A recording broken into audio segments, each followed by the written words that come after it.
Today, let's learn clear a small but common confusion in English. The difference between buy and purchase. Both mean the same, to get something by paying money, but there is a slight difference between them. So let's start. What's the meaning of buy? It's a versatile word used for most every day. मतलब bye का use हम वहाँ करते हैं कि अपनी daily life के uses में हम बाय का यूज़ करते हैं.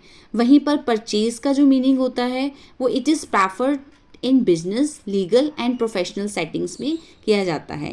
यानी कि हम बिजनेस में भी परचेज का यूज़ कर सकते हैं, लीगल कानूनी तरह से भी, और हम अपने व्यावसायिक कार्यों में भी परचेज वर्ड का यूज़ करते हैं. Secondly, it is use for smaller and less expensive items. Buy का यूज़ हम अपनी छोटी और जो कम महंगी चीज़ें होती हैं वहाँ पर करते हैं. वहीं पर हम परचेज वर्ड का use it is use for more significant और एक्सपेंसिव आइटम्स. वहीं पर परचेज का यूज़ हम उससे ज़्यादा, मतलब मोर सिग्निफिकेंट, जो बहुत ज़्यादा महत्वपूर्ण है, और जो ज़्यादा महंगी हैं चीज़ें, उनके लिए हम यूज़ करते हैं. For example, I need to buy some milk and bread. अब यहाँ पर जो मिल्क एंड ब्रेड वर्ड है वो हमारा शॉर्ट है, मतलब वो हमारी कम एक्सपेंसिव है चीज़, तो हम इसके लिए बाय वर्ड का यूज़ करेंगे.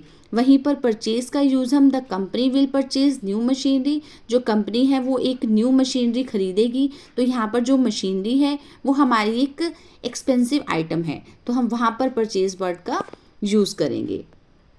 So everyone, you know, buy is casual and purchase is formal.